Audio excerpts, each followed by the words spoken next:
계속해서 야곱의 이야기를 살펴보면서 은혜를 나누고 있는데요. 아버지와 형을 속인 야곱은 더는 아버지 이삭의 집에 있을 수가 없었습니다. 형 에서가 자신을 죽이기 위해서 칼을 갈고 있었기 때문에 더 이상은 집에 머무를 수가 없어요.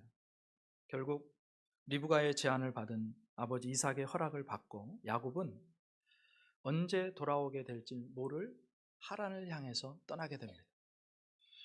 외삼촌 라반의 집에 드디어 도착해서 아내를 얻기 위해서 무려 14년을 품삯도 받지 못하고 일을 해요. 무려 14년입니다.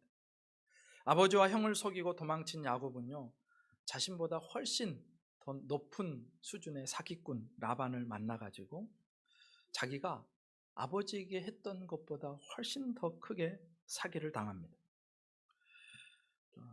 결혼식도 사기를 당하고 하여튼 14년의 세월이 그렇게 흘렀어요. 마침내 사랑하는 라헬이 요셉이라는 아들을 낳았습니다. 그러니까 하란에 도착한 지 14년, 마침내 요셉이 나왔어요. 아들이 11명이 됐고요. 그때 야곱은요, 그 14년째 되던 해에 사랑하는 가족들을 이끌고 고향, 아버지가 있는 고향으로 가겠다고 마음을 먹고 라반에게 이야기를 합니다. 근데 라반의 입장에서 보니까 야곱이 와가지고 자기의 소유가 엄청나게 늘어났거든요. 자기가 부자가 됐거든요. 그래서 야곱을 막아섭니다. 정당한 품삯을 지불하겠다고 하면서 계약서를 쓰게 하고요. 야곱을 또 눌러앉힙니다. 그때로부터 6년의 세월이 흘렀어요. 그러니까 이제 밧단 아람, 이 하란 땅에 온 지 20년의 세월이 흐른 그 어느 날 오늘 본문이 시작됩니다. 1절 말씀 함께 읽겠습니다. 1절입니다. 시작. 야곱이 라반의 아들들이 하는 말을 들은즉 야곱이 우리 아버지의 소유를 다 빼앗고 우리 아버지의 소유로 말미암아 이 모든 재물을 모았다 하는지라. 아멘. 하나님의 은혜로 그 6년 동안 야곱은 소유가 풍성해졌습니다. 건강하고 실한 양이나 염소 새끼가 나오면 다 야곱 거예요. 그래서 큰 때를 이룹니다. 그런데 야곱이 이렇게 부유해지는 것이 못마땅한 사람이 있어요. 그게 누구냐? 바로 라반의 아들들입니다. 라반의 아들들이라면 야곱과는 어떤 사이가 되냐면 매형과 처남 사이가 돼요.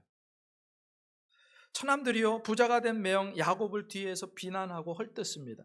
야곱이 우리 아버지 소유를 다 빼앗았어요. 근데 이게 사실입니까? 진실인가요? 아니요, 거짓입니다. 야곱이요, 라반의 소유를 빼앗다니요. 소유를 빼앗은 게 아니고 정식으로 계약을 해서 이런 양 새끼나 염소 새끼가 나오면 그거는 내 품삯으로 하고 다른 것들은 삼촌의 소유로 하십시오. 훔친 것도 아니고 빼앗은 것도 아니고 그렇게 정당하게 얻은 소유들이었습니다. 사실 밧단 아람에서 14년 동안 자신의 품삯을 강탈당하고 빼앗긴 사람은 오히려 야곱이었죠. 이런 걸 두고 적반하장도 유분수지 그런 얘기를 합니다. 게다가 야곱이요 6년 전부터 겨우 품삯이라는 것을 얻을 수 있게 됐어요.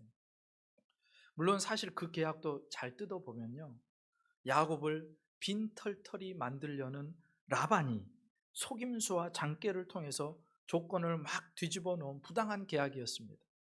야곱은 그때도 속은 거예요.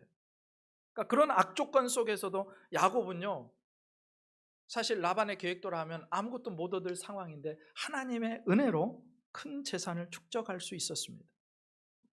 그럼 상황이 이렇게 되면 처남들이 볼 때 매형이 잘 되니까 여러분 같으면 어떻게 하겠어요?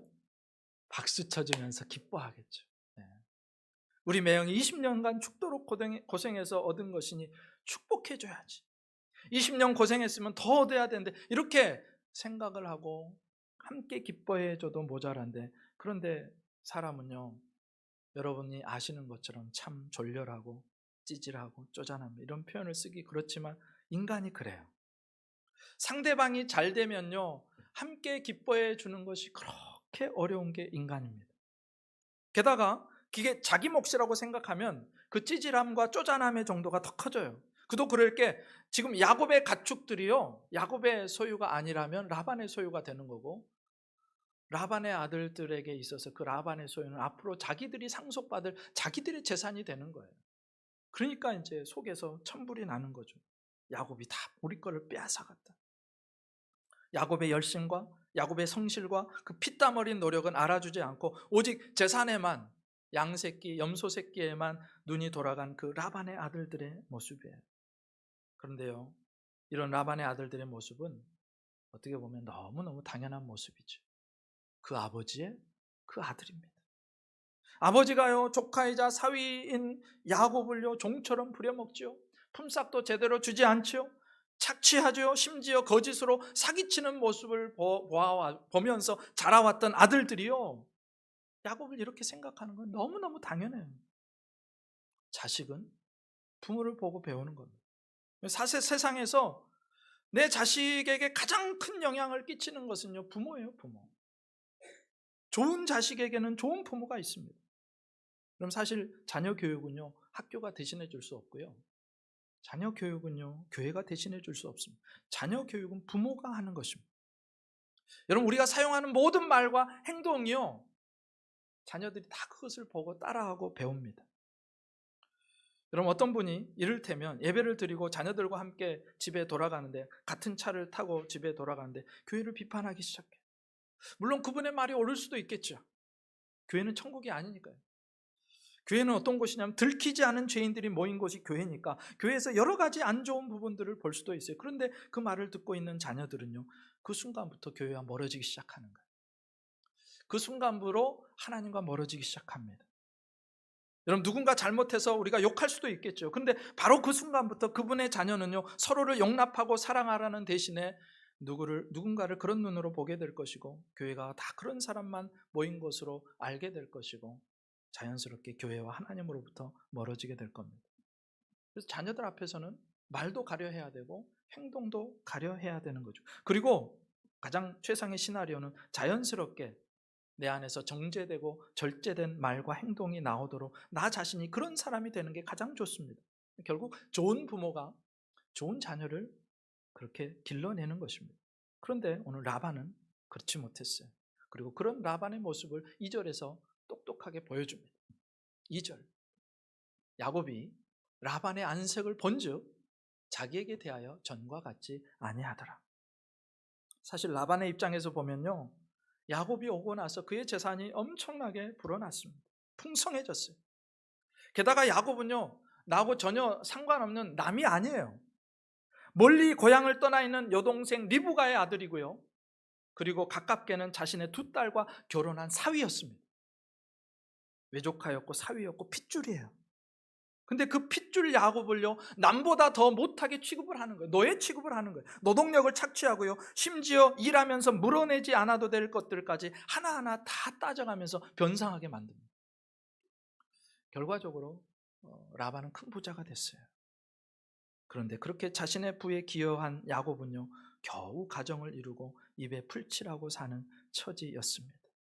이제라도 야곱의 이제 재산이 늘어나고 가축이 늘어나고 그러면 옆에서 손뼉 쳐주고 기뻐해주고 축복해주는 게 외삼촌으로서 그리고 장인으로서 당연한 태도죠. 물론 지금까지 행동을 보면요, 라반이 결코 그렇게 하지 않을 것이라는 걸 알지만 사람은 그래서는 안 되는 거예요. 어찌되었든 라반은요, 자기의 자식들이 매형을 음해하고 아버지의 재산을 다 빼앗아갔다 그렇게 말할 때, 아니야, 네 매형은 충분히 그것을 받을 만한 자격이 있어. 얼마나 수고하고 애를 썼는지 너희도 잘 보았지 않느냐? 그런 거짓말을 하면 안 돼. 쓸데없는 말 하지 마. 이렇게 말해주는 것이 정상이죠. 그런데 라반은 그렇게 하지 않습니다. 도리어 자식들의 거짓말에 동조해요. 그리고 야곱을 향해서는 불편한 심기가 얼굴에 드러나도록 숨기지 않아요. 막 화를 내고요, 열받아 하고요. 야곱이 봤을 때 얼마나 불편한지. 저기 처남들은 계속해서 나를 욕하고 있고 비난하고 있고, 자기의 장인어른 외삼촌은 계속해서 얼굴을 찌푸리고 있고, 라반은 최소한의 양심도 없었고 핏줄 사이에 있어야 될 정도 없었습니다. 여러분, 이렇게 외사촌 야곱의 처남들과 또 장인으로부터 억울한 소리가, 원망의 소리가, 불평의 소리가 들려오고 계속해서 따가운 눈총이 오면요, 얼마나 힘들어요. 그런데 소망이 있는 것은 그 가운데서도 하나님의 음성이 야곱에게 들려오는 것입니다. 3절에 이렇게 하나님이 말씀하세요. 여호와께서 야곱에게 이르시되 네 조상의 땅 내 족속에게로 돌아가라. 내가 너와 함께 있으리라 하신지라. 아멘. 여러분, 사람의 목소리가 막 나를 짓누르고요, 사람의 평가가 나를 힘들게 하고요, 억울하게 만들 때, 우리를 힘겹게 할 때, 그때 하나님은요, 하나님의 음성을 우리에게 들려주시는 줄 믿습니다. 하나님께서 라반의 아들들의 그 불평의 목소리, 화난 목소리와 대조되는 자비롭고 은혜로운 목소리로 야곱에게 말씀하기 시작하세요.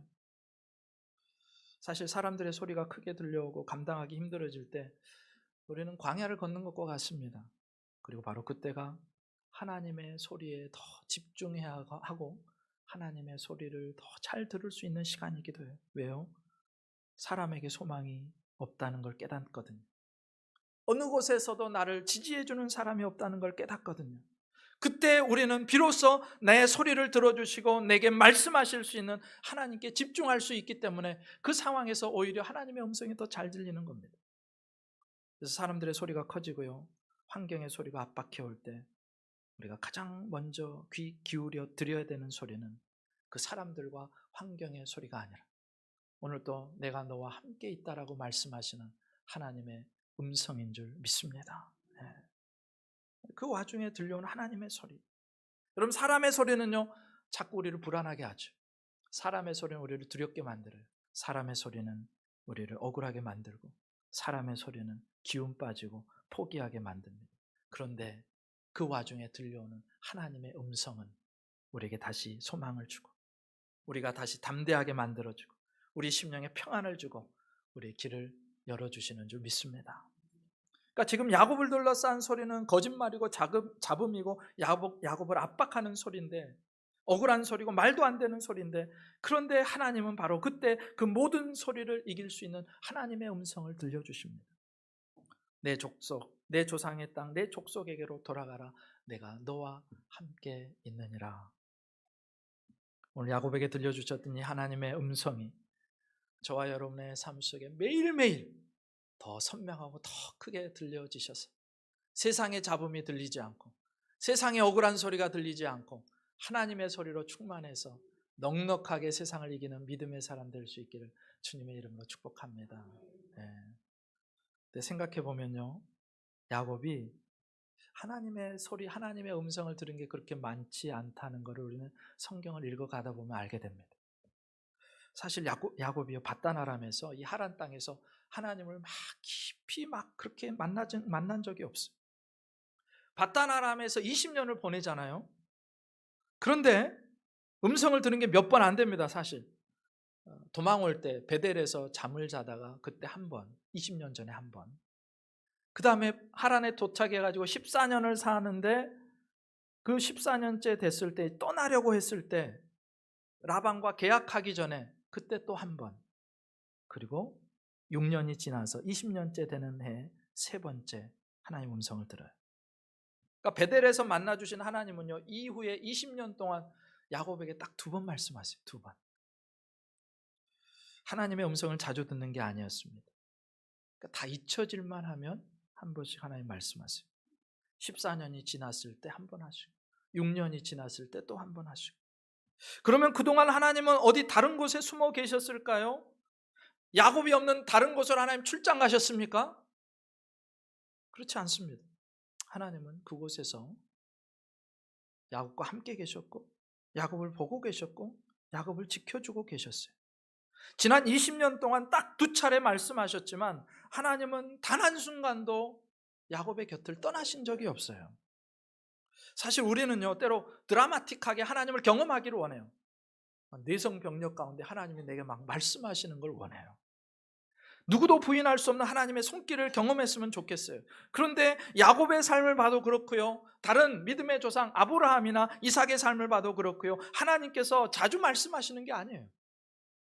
때로는 13년 만에 나타나기도 하시고 때로는 14년 만에 나타나기도 하시고, 때로는 6년 만에 나타나기도 하시고, 때로는 하나님이 살아계신지 지금 나를 보고 계신지 알 수 없을 정도로 믿음의 사람들을 방치하고 계신 것처럼 느껴질 때도 있더라는 것입니다.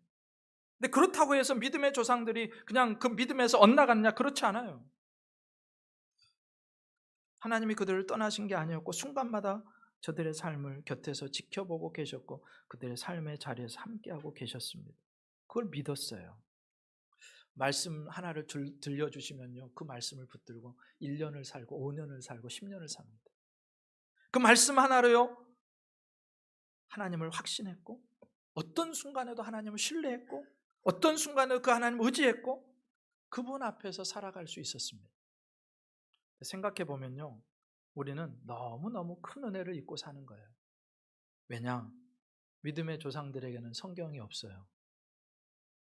그때 자기들이 경험한 게 이제 성경으로 쓰여지잖아요. 그들에게는 성경이 없어요. 구약시대 이스라엘 백성에게는요, 구약 성경도 제대로 다 갖춰지지 않았던 그런 시대를 살았어요. 신약시대 사도들은요, 그들의 성경이 구약이었어요. 아직 신약이 없었습니다. 완벽한 성경 66권을 확인하고 확정한 것은요, 주 4세기 말경이에요. 그리고 그로부터도요, 사제 계급이 아닌 평신도의 손에 성경이 들려져서 내 나라, 내 민족의 언어로 성경을 읽은 게 얼마 안 됩니다.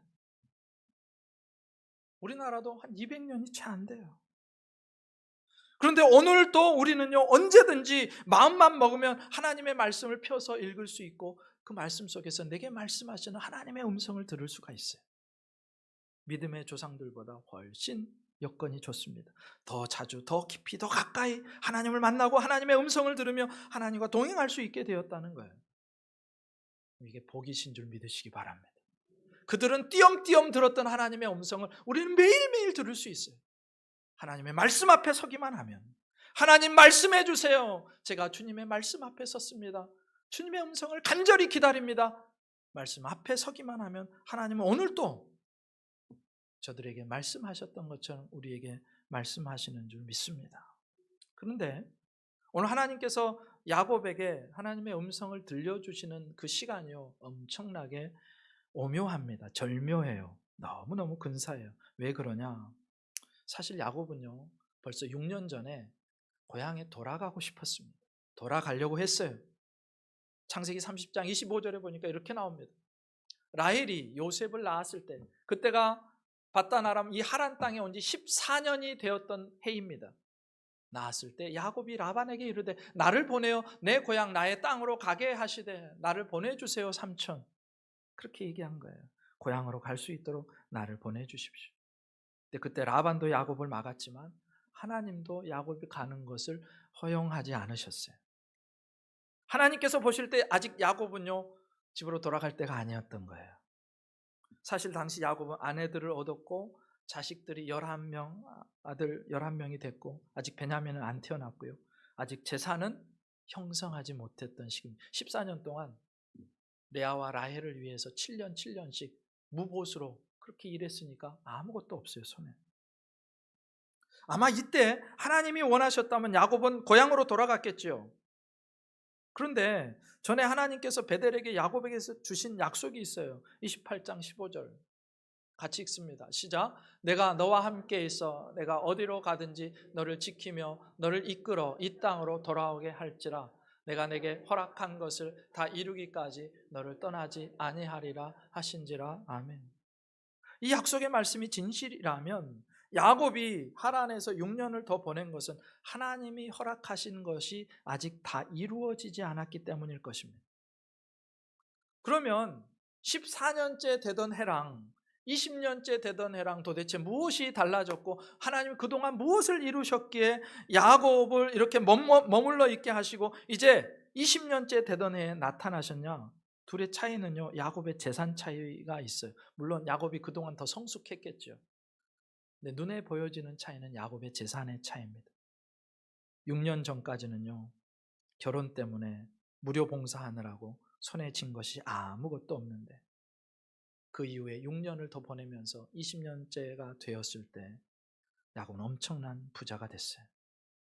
결국 하나님께서는요, 무일푼으로 이 하란 땅에 와서 가족을 이룬 야곱이요, 큰 재산까지 모아서 다시 금이 환영할 수 있도록 해주셨다는 것입니다.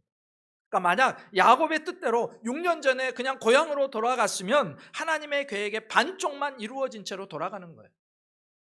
그런데 하나님께서는 다른 반쪽이 채워질 때까지 6년을 더 하란에 머무르면서 재산을 축적하게 하신 것입니다. 야곱의 하나님은 정확하신 하나님이세요. 한치의 오차 없이 그 인생을 계획하시고 약속을 주시고 그 약속을 반드시 이루어내시는 하나님으로 야곱에게 나타나세요. 6년 전 야곱이 움직이려 했을 때 그때는 아직 하나님의 때가 아니었던 거예요. 사실 우리가 어떤 마음이 들고 어떤 마음을 품었을 때 당장 그 일이 되지 않으면 답답해지고 힘들어지죠. 그러면서 속으로 이렇게 얘기하면 왜 내 인생이 이렇게 마음대로 안 풀릴까? 왜 나는 가고 싶은데 하나님 안 보내주실까? 왜 나는 또 여기에 눌러 있어야 될까? 근데 가만히 생각해 보면요, 그때 야곱이 원하는 대로 일이 풀리지 않은 것이 야곱에게는 더 유익이었어요. 6년을 기다렸고 그 6년 동안 하나님께서는요, 라반의 재산을 정당하게 강탈하셔가지고 야곱에게 안겨주셨고 야곱은 부자가 됐습니다. 물론 그렇다고 라반이 가난해진 게 아니에요. 라반도 계속해서 부가 늘어납니다. 그런데 야곱의 부는 더 크게 늘어나요. 그러니 내 생각에 늦은 것 같아도 늦은 게 아니고요, 내 생각에 끝났다고 하는 순간도 하나님이 끝이라고 하지 않는 이상 끝이 아닌 거죠. 여러분, 야곱이 경험하고 있는 하나님은 한치의 오차도 없이 야곱의 인생에 치고 들어오시는 하나님이십니다. 늦지도 않으시고 빠르지도 않으시고 정확하게 바로 그때 역사하시는 하나님. 그러니 그 야곱의 하나님을 신뢰할 수 있는 거죠. 그럼 오늘도 하나님은 우리의 삶에 늦지도 빠르지도 않게 가장 정확한 시간에 우리의 삶에 찾아오셔서 우리의 삶을 인도하시는 줄 믿습니다. 그래서 우리가 할 일은 뭐냐? 그 하나님을 신뢰하고 순종의 걸음을 걷는 거예요. 야곱 인생의 가장 정확한 순간에 고향으로 돌아갈 것을 명령하신 하나님은 오늘도 우리 인생의 가장 정확한 순간에 가장 정확한 말씀으로 말씀하시고 역사하시는 줄 믿습니다. 그렇게 야곱은요, 라반과 그의 아들들의 불평과 원망과 거짓의 목소리가 커질 때 나에게 말씀하시는 하나님의 음성을 들어요. 그리고 이제 20년의 하란 생활을 정리하고 꿈에도 그리던 고향으로 돌아갈 시간입니다. 그때 제일 먼저 해야 될 일이 있어요. 바로 이곳에 와서 그동안 함께 해온 아내들의 동의와 설득을 구하는 일이에요. 이 일이 중요한 이유가 뭐냐? 물론 당시 가부장적인 사회였기 때문에 야곱이 하자, 가자! 그러고 그냥 끌고 갈 수도 있는데 그럼 마음이 하나가 안 되잖아요. 믿음의 조상의 가문들이, 가정이 하나가 안 되잖아요. 그래서 그 중에 만약에 한 부인이라도 나는 가기 싫어요, 하나님 말씀하셨다면서요, 당신이나 가세요, 나는 여기 있을게요. 그러면요, 일이 틀어집니다. 문제가 복잡해집니다. 그러니 야곱이 가장 먼저 할 일은 아내들을 불러서 그들에게 상황을 설명하고 설득하고 동의를 얻어내고 한 마음으로 귀향을 준비하는 것이었습니다. 그래서 야곱이요, 아내들을 불러요. 4절에 이렇게 나옵니다. 야곱이 사람을 보내어 라헬과 레아를 자기 양떼가 있는 들로 불러다가, 야곱이 사람을 보내서 두 부인을 양떼가 있는 들로 부릅니다. 이것은요, 사람들의 감시에서 벗어날 수 있는 것이, 비밀스러운 대화를 할 수 있는 은밀한 곳이, 대화가 새어나가기 어려운 곳, 그곳에서 야곱은 라헬과 레아에게 그동안의 자초지종을 설명합니다. 5절부터 이제 상황이 설명하는데 5절에 이렇게 나와요. 그들에게 이르되 내가 그대들의 아버지의 안색을 본즉 내게 대하여 전과 같지 아니하도다. 그러할지라도 내 아버지의 하나님은 나와 함께 하셨느니라. 먼저 야곱은요, 내가 섬기는 하나님의 은혜를 고백해요. 하나님의 은혜. 내 아버지의 하나님은 지금까지 나와 함께 오셨다. 너무너무 중요한 고백이죠. 하나님이 어느 한순간도 빠짐없이 내 삶에 함께 하셨고 지금도 함께하고 계시고 앞으로도 함께 가실 거다. 그 이야기를 고백하는데, 그런데 이 고백이요, 놀라운 고백인 게 지난 20년 동안 이 하란 땅에서 그 하란에 살면서 경험하고 야곱의 심령에서 우러나온 고백이었기 때문에 이 고백이 귀합니다. 바로 다음 구절에서 야곱이 설명하는 것처럼 사실 하나님의 은혜가 아니었으면요, 사기와 거짓의 고수 라반에게 야곱의 인생은 탈탈 털렸을 거예요. 내 노동력, 내 삶은 다 바쳤는데 20년 동안 바쳤는데 아무것도 손에 남겨지지 않은 채로 그냥 쫓기듯이 고향 땅으로 갔을 수도 있었습니다. 그도 그럴 게 야곱이 사기 1단이라면 라반은요 사기 9단 정도 되는 사람이거든요. 그러니까 야곱이요 라반의 사기와 거짓말을 당할 재간이 없는 거예요.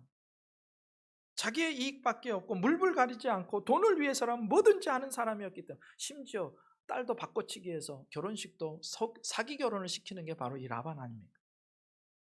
그러니까 이 야곱은요 힘을 다해서 라반을 섬기는데 라반은 아랑곳 없이 품삯을 속이고 야곱을 착취하고 그런 내용이 이제 6절 7절에 이렇게 나오죠.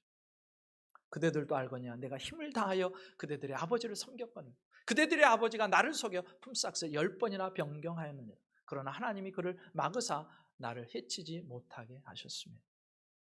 야곱이 당해낼 수 없는 라반을 겪으면서 어쩐 일인지 이 정도면 내 손에는 아무것도 남아있지 않아야 되는데 야곱이 점점 부자가 되어가요.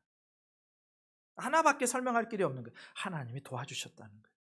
하나님이 나를 속이는 라반을 막아주셨고 하나님이 내게서 빼앗아가는 라반을 대신 하나님이 정의로운 손길로 라반에게서 강탈하셔서 나에게 다 갖다 주셨다는 것입니다. 그 구체적인 이야기가 이제 8절부터 시작되는데 이렇게 나와요. 그가 이르기를 점 있는 것이 네 싹시 되리라 하면 온 양떼가 낳은 것이 점 있는 것이 또 얼룩무늬 있는 것이 내 싹시 되리라 하면 온 양떼가 낳은 것이 얼룩무늬 있는 것이 하나님이 이같이 그대들의 아버지의 가축을 빼앗아 내게 주셨느니라 하면서 이제 계속해서 나옵니다. 12절까지 14년째 되던 해에 라반이 야곱을 잡으면서 정식 계약을 하잖아요. 앞으로 태어날 그때 이제 야곱이 어떻게 이야기하냐면 앞으로 내가 돌보는 양떼 중에서 지금까지 뭐 내 거는 하나도 없으니까 지금부터 태어날 돌볼 양떼 중에서 점 있는 것 혹은 검정색 혹은 얼룩무늬 있는 것 아롱진 것 그런 것들이 태어나면 그게 내 소유가 될 거고 나머지 흰색이 태어나면 그것은 외삼촌의 소유가 될 겁니다. 그러니까 앞으로 내 소유인 것 중에 하얀색은 절대 없을 겁니다. 야곱이 이렇게 얘기를 했죠. 근데 라반이 어떤 사람입니까? 가만히 안 두고 보죠. 어떻게 해요?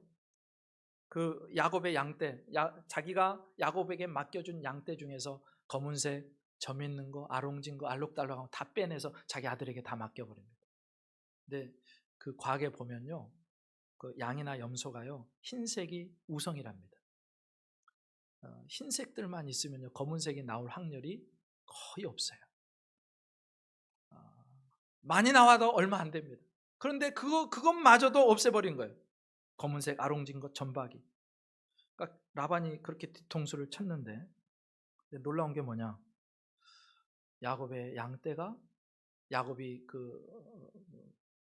돌보고 있는 양떼가 새끼를 낳으면 검은색, 새끼를 낳으면 얼룩무늬 있는 거, 새끼를 낳으면 알록달록한 거. 흰색이 안 나오고 하나님께서 건강한 것들이 새끼를 낳을 때마다 하나님 어떻게 하세요? 점 있는 거, 검은색, 알록달록한 거 다 야곱의 소유로 밀어주시는 거예요. 이게 될 수가 없는 일이잖아요. 과학적으로, 경험적으로, 통계적으로 될 수가 없는 일인데 하나님 밀어주세요. 그래서 야곱이 그 6년의 세월, 20년 중에서 14년은 다 버렸고 6년의 세월 동안 엄청난 부자가 됩니다. 그러니까 야곱이 알아요. 14년 동안 자기가 양을 치면서 염소를 치면서 이렇게 나올 수가 없다는 걸 알아요. 아, 이거 하나님이 해주신 거구나. 하나님이 원래 라반에게 갈 것들을 강탈하셔가지고 나에게 주셨구나. 여러분, 아무리 사람이 막아서고 속이려고 해도 하나님이 열어주시면 열리는 역사가 있는 줄 믿습니다. 사람이 아무리 막아도 하나님이 하시면 되는 줄 믿습니다. 네. 야곱의 하나님 오늘 그 하나님. 그래서 그 하나님께서 이제 나타나셔가지고 고향으로 돌아가라고 하신 거예요. 13절. 나는 베델의 하나님이라 내가 거기서 기둥에 기름을 붓고 거기서 내게 소원하였으니 지금 일어나 이곳을 떠나서 내 출생지로 돌아가라 하셨느니라. 이 야곱의 말을 들은 부인들의 반응이요. 14절, 15절에 이렇게 나와요. 같이 읽습니다. 시작. 라헬과 레아가 그에게 대답하여 이르되 우리가 우리 아버지 집에서 무슨 분깃이나 유산이 있으리요? 아버지가 우리를 팔고 우리의 돈을 다 먹어버렸으니 아버지가 우리를 외국인처럼 여기는 것이 아닌가? 아멘. 여러분, 라헬과 레아는 야곱의 부인이기 이전에 라반의 딸들이었습니다. 딸. 근데 놀라운 게요, 두 딸이요 아버지 라반에 대해서 이를 갈고 있어요. 여러분, 한글로 표현, 좀 부드러운 표현인데, 근데 이 부드럽게 표현된 것도 아주 강한 표현이에요. 우리를 팔았다. 우리 걸 다 먹어버렸다. 우리를 외지인처럼 취급하는 거 아니냐. 왜 이렇게 이 두 딸이 강한 어조로 아버지를 비난합니까? 라반이 그렇게 살았거든요. 라반이 뿌린 씨앗을 그대로 거두는 겁니다. 당시에요, 결혼 지참금이라는 제도가 있었죠. 신부를 데려가는 신랑이요, 신부 아버지에게 그 지참금을 드립니다. 야곱 같은 경우는요, 하란에 올 때 며칠 안 보내고 그냥 집으로 돌아갈 줄 알고 그냥 털레털레 왔어요. 맨몸으로 왔기 때문에요, 결혼 지참금을 지불할 수 없어서 라헬과 결혼하기 위해서, 그러면 7년을 내가 라헬과 결혼하기 위해서 그냥 봉사하겠습니다. 무료 봉사, 싹쓸 받지 않고. 그런데 그 결혼도 사기를 당해가지고 또 7년을 하게 되잖아요. 라헬이 들어와야 될 자리에 레아가 있어서 다시 7년을 합니다. 14년을 품삯 없이 결혼 지참금조로 그렇게 드린 거예요. 그런데 이 결혼 지참금이요, 신부 아버지가 원래 다 취하는 게 아니래요. 특별히 그 지참금에는요, 일정 부분 신부에게 돌아갈 몫이 반드시 있답니다. 그러니까 특별한 상황, 이를테면 남편이 먼저 죽었거나 혹은 집에 큰일이 있어서 돈이 갑자기 필요할 때가 있기 때문에 여러 가지 이유로 신랑이 가져온 지참금은요, 반드시 그 아버지가 보관하고 있다가 신부에게, 그 딸들에게 반드시 일정 부분을 무조건 몰아줘야 되는 거예요. 그런데 라반은요, 자신의 딸들에게 몰아줘야 될 몫을 단 한 푼도 주지 않고 자기가 꿀꺽 다 해버린 거예요. 딸들에게는 아무것도 주지 않아요. 그러니 결혼한 두 딸의 입장에서, 그것도 자기 남편이 14년 동안 뼈 빠지게 일한 대가로 아버지가 부자가 됐는데 그 재산의 단 한 부분도 자신들에게 주지 않은 아버지 라반이요, 예뻐요, 안 예뻐요? 안 예쁘죠. 곱게 보일 리가 없습니다. 아무리 아버지라도 그러면 안 되는 거예요. 그러니까 라반에게 두 딸은요, 돈벌이 수단이었고 야곱을 조종하기 위한 수단이었지 진짜 딸이 아니었던 거예요. 게다가 두 사람은요, 야곱이 그동안 얼마나 부지런하게 애를 쓰며 자기 가정을 먹여 살렸는지를 압니다.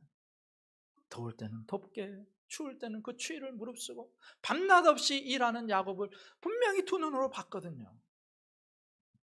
그리고 하나님께서 그런 야곱을 통해서 라반이 큰 부자가 되게 하신 걸 봤거든요. 그래서 두 사람은요, 야곱을 지지할 수밖에 없어요. 라헬과 레알은요, 야곱의 말에 전적으로 따르겠다고 동의합니다. 그러면 그동안 라반은 이런 딸들의 마음을 헤아리기나 했을까? 아마도 이 두 딸은 그런 내색을 전혀 하지 않았을 가능성이 많습니다. 당시가 그런 사회였기 때문에. 그런데 말하지 않는다 해서 불만이 없는 게 아니죠. 말이 없다 해서 내가 잘하고 있다라고 라반이 생각하면 안 되는 거예요. 그저 상황과 여건이 되지 않아서 혹은 때가 되지 않아서 이 딸들이 말하지 않았을 뿐, 그 불평과 원망을 표현하지 않았을 뿐 다 느끼고 생각하는 부분이 있었다는 겁니다. 라반이요, 딸들로부터 그리고 사이로부터 이런 대접을 받는 것은 어쩌면 너무너무 당연한 거예요. 자기가 그렇게 뿌렸으니까 그대로 거두는 것입니다. 그래서 우리는요, 매일의 삶 속에서 잘 살아야 돼요. 잘 살아야 돼요. 정직하게 살아야 되고요, 다른 사람의 눈에 눈물 흘리게 하지 말아야 됩니다. 다른 사람을 억울하게 하면 안 되는 거예요. 다른 사람이 분노를 갖게 해서는 안 되는 거예요. 결국 사람을 대할 때 마치 그가 내 앞에 서신 하나님처럼, 하나님을 대하는 것처럼 그를 대하고 사랑으로, 은혜로, 섬김으로, 품음으로 대해야 되는 것입니다. 왜? 반드시 하나님이 거두게 하시기 때문에. 여러분, 그 야곱의 말을 듣고 자신들의 아버지를 비난하던 두 딸이요, 야곱에게 절대적인 지지를 표현해요. 16절에 이렇게 말합니다. 16절, 하나님이 우리 아버지에게서 취하여 가신 재물은 우리와 우리 자식의 것이니 이제 하나님이 당신에게 이루신 일을 다 준행하라. 야곱, 여보, 이제 머뭇거리지 말고 하나님께서 당신에게 말씀하신 대로 이곳을 떠나서 고향으로 돌아가세요. 우리도 한 마음으로 당신과 동행하겠습니다. 이렇게 해서 야곱의 가족의 가나안 행이 결정됩니다. 하나님이 일하시는 방식이요, 참 신비롭습니다. 선인의 선도 사용하시지만 악인의 악도 사용하세요. 라반의 악을 사용하셔서요, 족장의 아내가 될 두 여인이 자기의 고향을 떠나는 일에 전혀 어려움이 없어요. 심정적인 어려움이 없어요. 그냥 가자니까 가는 거예요. 만약 라반의 역할이 없었다면 라헬이나 레아 두 사람이 고향을 떠난 것은 그게 그렇게 쉬운 일이 아니었습니다. 고향을 떠나서 앞으로 내가 어떤 세계를 만날지, 어떤 사람을 만나고 새로운 곳에 가면 어떤 위험이 도사리고 있을지, 나의 앞날은 어떻게 될지 알 수 없잖아요. 그래서 두렵습니다. 함부로 발을 떼기가 쉽지 않아요. 그런데 그런 두려움과 또 가족이 주는 안정감, 편안함, 익숙함 등이 있는데, 그런데 레아나 라헬에게 하란을 떠나는 것이 전혀 주저되지 않았던 이유가 뭐냐? 바로 라반이 거짓말하고 사기치고 야곱을 착취하고 결혼 지참금도 한 푼도 자기들에게 주지 않은 그런 요인들이 그 두려움을 다 상쇄시켜 버린 거예요. 그러니까 야곱이 가자가 아닌 그냥 가겠다고 동의하는 것입니다. 그래서 여기서 알 수 있는 게 있죠.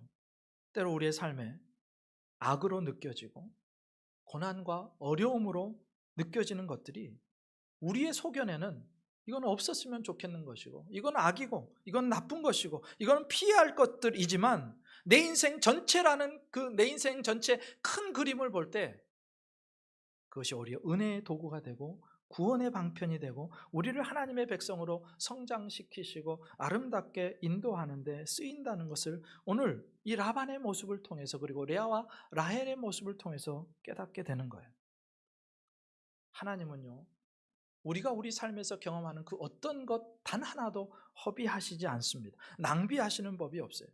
선은 선대로, 악은 악대로, 고난은 고난대로, 결핍은 결핍대로 하나같이 하나님의 손에만 붙들리면 하나님께서 우리를 아름답게 빚어가시고 하나님의 사람으로 만드시는 귀한 재료들이 되더라는 것입니다. 그래서 우리는 어떤 상황에서도 바울 사도가 고백했던 이 고백을 당당하게 할 수 있는 거죠. 로마서 8장 28절입니다. 믿음으로 같이 읽습니다. 시작. 우리가 알거니와 하나님을 사랑하는 자 곧 그의 뜻대로 부르심을 입은 자들에게는 모든 것이 합력하여 선을 이루느니라. 아멘. 바울의 고백이 이거잖아요. 내게 일어나는 어떤 일, 내가 만나는 어떤 사람도, 내가 겪는 어떤 고난이나 어떤 아픔도 나를 무너뜨릴 수 없다는 거예요. 잠시 우리를 머뭇거리게 할 수 있고, 잠시 우리를 낙심하게 할 수 있고, 잠시 우리를 공고하게 할 수 있을지언정 영영 우리를 망가뜨리지 못한다는 것입니다. 하나님은 그것들마저도 우리의 성장과 성숙을 위해서 사용하신다는 거예요. 야곱에게 있어서 라반은 죽일 사람이었고 악인이었고 그 고난은 피하고 싶은 것이었지만, 그것들이 도리어 야곱을 성장시키고 야곱이 하나님의 사람으로 되는 일에 일조하게 됩니다. 라반이 자기 딸들에게는 정말로 악인이었고 나쁜 사람이었지만 그 딸들은 그 아버지 때문에 가나안 행을 쉽게 결정할 수 있었던 거예요. 하나님은요, 어떤 것도 선하게 사용하실 수 있는 분이십니다. 내 인생에 어떤 변수가 나타나도 하나님께서는 그저 당신의 사랑하시는 자녀를 그 이름값에 합당하게 만들어 가시는 도구와 통로로 사용하신다는 것입니다. 그러기에 오늘 또 우리는 어떤 상황에서도 담대할 수 있습니다. 이 또한 하나님의 손에서 나를 영화의 자리로 인도하시는 도구가 될 것을 믿기 때문에 오늘 또 우리는 그렇게 고백할 수 있는 것입니다. 하나님께서 함께 하시니, 하나님이 내게 일어난 모든 것을 합력하여 선을 이루게 할 것이니 나는 오늘도 하나님을 바라봅니다. 이 고백이 있게 되는 것입니다. 자, 이렇게 야곱과 레아와 라헬이 그리고 가족이 떠나기로 작심을 했습니다. 떠나기로 결정을 했습니다. 그런데 이상합니다. 떠나는 게 이상해요. 17절부터 20절에 이렇게 나와요. 야곱이 일어나 자식들과 아내들 낙타들에게 태우고 그 모은 바 모든 가축과 모든 소유물 곧 그가 밧단 아람에서 모은 가축을 이끌고 가나안 땅에 있는 그 아버지 이삭에게로 가려 할세. 같이 읽습니다. 시작. 그때 라반이 양털을 깎으러 갔으므로 그의 아버지의 드라빔을 도둑질하고 야곱은 그 거취를 아람 사람 라반에게 말하지 아니하고 가만히 떠났더라. 아멘. 말하지 아니하고 가만히 떠났더라. 야곱의 행동이 수상합니다. 장인이자 외삼촌인 라반 모르게 도둑처럼 도망가는 거예요. 야곱이 잘못한 것도 없는데 거기다가 하나님이 분명히 너 가라, 내가 너를 보증할 거다, 함께 할 거다 약속하셨는데, 그런데 도둑처럼 떠납니다. 20년 전에도 그랬어요. 고향을 떠나서 하란을 올 때도 형을 피해 도망치듯이 떠나왔어요. 그런데 밧단 아람에서 20년의 생활을 마치고 정리하고 고향으로 돌아갈 때도 야곱은 도망치듯이 떠나는 거예요. 그럼 야곱이 이렇게 뭔가를 잘못한 사람처럼 라반 모르게 도주하는 것이 하나님이 원하시는 일이었을까? 아니요, 절대 아니죠. 아무리 그럴듯한 이유와 핑계거리를 가지고 있어도 하나님은요, 이걸 원하지 않으세요. 사실 라반이요, 순순히 보내줄 거라고 우리는 착각할 수 있는데 그러지 않았을 거예요. 라반이 어떻게든 잡고 어떻게든 하나라도 더 빼앗아서 자기 것을 만들려고 했으면 했지 그냥 보내지는 않았을 겁니다. 까다롭고 탐욕적이기 때문에. 안 봐도 뻔합니다.